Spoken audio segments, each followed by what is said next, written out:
So I wanted to say something about the extraordinary developments in Syria, which have now led to the overthrow of Bashar Assad's regime.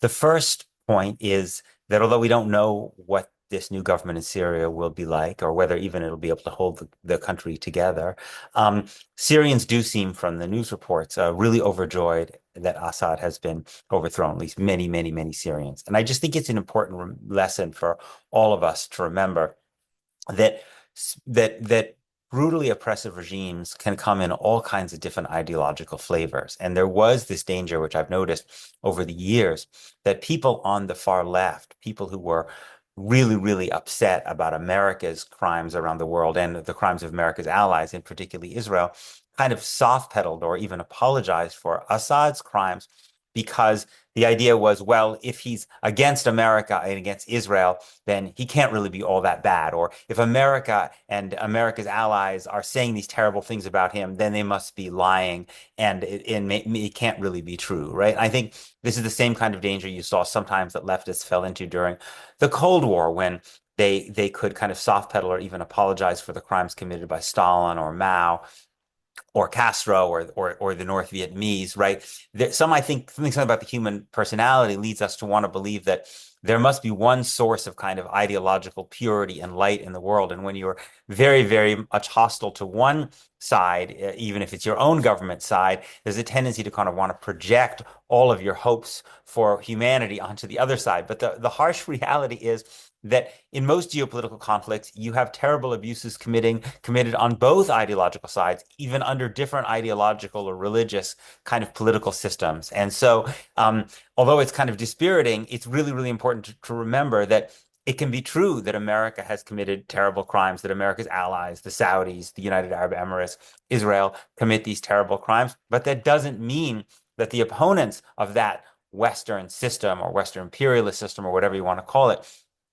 Russia, China, Iran, Syria, are not themselves also doing terrible, terrible things. It's important to kind of keep the focus on the recognition that regimes that are not accountable to the people will almost always abuse their people. Because if they're not checks on their power, and that the human rights of and dignity of all people must always be paramount, irrespective of the banner ideological that's being used to justify their denial of rights. The second point about what's happening in Syria is that, of course, Israel and its supporters are really, really excited. They see this as a kind of transformative geopolitical event. And I think that's true and it's not true. It is true that this is a real blow to what has been called the Iranian axis. Israel had already done tremendous amount of damage to Hezbollah. Hezbollah in Lebanon doesn't cease to exist, but it has been badly degraded militarily, and it will be harder for it to rebuild now because it may well be that you have a regime in Syria that's not allied with Iran and is not going to serve as a land bridge through which Iran can send weaponry to rebuild Hezbollah. And so this is a blow to Iran's geopolitical power. They couldn't protect Hezbollah. They couldn't protect Assad. I think those things are all true. But the danger is that people use these kind of things in order to suggest that the Palestinian question doesn't really matter, that it's not really central, right? That because Israel can strike these blows against Hezbollah and Syria, and now, of course, people are going to want Israel to be even more aggressive against Iran. The idea is then Israel can make itself safe, right? Because the real problem, this is again, you something you're constantly in pro-Israel circles, because the real problem is the Iranian puppet master. And if you can basically degrade and weaken or even overthrow that, then Israel won't have these problems because that's at the core of its security issues. And I just think it's fundamentally wrong. It has issues fundamentally backwards. Israel's fundamental security concern is that Israeli Jews live cheek by jowl with Palestinians. Their safety is ultimately interconnected, that Palestinians live without freedom, that because they live without freedom, Israel's system of oppression inflicts brutal, brutal violence on them, never more so than over the last year. And that though that violence ultimately threatens Israeli Jews as well. And because that issue is often hard for supporters of Israel to actually face and look in the eye. They always want to argue that the Palestinians are just pawns of somebody else. You can go back and find Netanyahu in the 1980s saying that Israel's real problem was the Soviet Union, because the Soviet Union was the puppeteer for all of these different groups. And if they weren't around, it wouldn't be a problem, right? The Soviet Union fell. And even if Iran is not as formidable a foe of Israel, and even though Assad is not around, even if Hezbollah is not as formidable a foe, the fundamental problem of the Palestinians will be a tremendous problem for Israel. And there will be other foreign powers that emerge that latch onto the Palestinian cause, maybe partly because it's still a cause which has tremendous, tremendous power in the Arab and Muslim worlds. And so there will be regimes that are tempted to pick it up, if only because it gives them a chance of increasing their own power and prestige by latching onto something that so many people genuinely care about, right? It's always been a lie, this idea that people in the Arab Middle East don't care anymore about the Palestinians, right? Some of their regimes didn't care, but the people really, really do. And so we've gotten used to this idea that somehow the Palestinian cause was the kind of the province of Iran and this Shia axis. Well, before that, it wasn't, right? In fact, during the Iran-Iraq War, Israel actually favored Iran. This was after the Islamic Revolution. In the past, you go back, it's not hard to find people saying that Saudi Arabia and these Sunni states were the real threat to Israel. It may be that now that Turkey has more influence in Syria, or Qatar has more influence in Syria, and they become the boogeyman that people focus on, because both of those countries also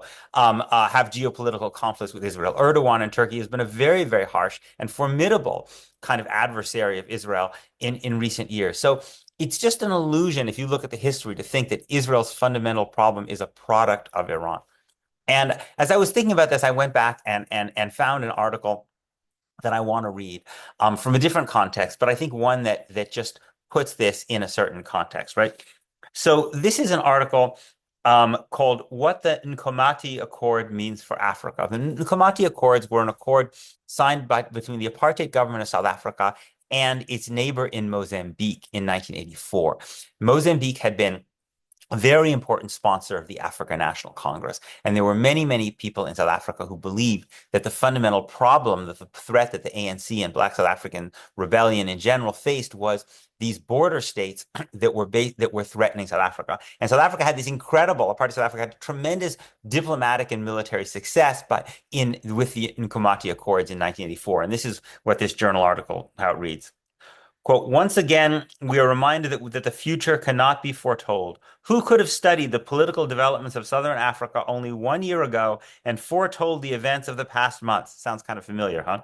Which analyst would have been bold enough to foretell that in April 1984, the Mozambican government, headed by the Frelimo Party, would be deporting the cadres of the South African revolutionary movement from their country, or raiding ANC homes and offices in Maputo under the supervisory eye of a joint Mozambican-South African commission? This was a huge geopolitical coup for South Africa to basically move Mozambique from being a government that was actively hostile to it and supporting the ANC, to basically getting Mozambique out of the game, and indeed getting the Mozambicans to expel the ANC, right? Just as it was a huge accomplishment for Israel when it got Lebanon to force the PLO out, the PLO to leave Lebanon in the early 1980s. And now it's a military and diplomatic success that Assad won't be there, and that Hezbollah is weakened, and in Iran is looking weaker. Although parenthetically, it's probably going to respond by moving closer to building a nuclear weapon to protect itself from an Israeli attack. But the point is, it's not hard to find these moments in these kind of conflicts in which a country that is oppressing its people feels like it's moving towards solving its problem because it is convinced some external force to stop being in the business of supporting that domestic movement that it's fighting against. But ultimately, it doesn't solve the underlying problem. Mozambique got out of the game.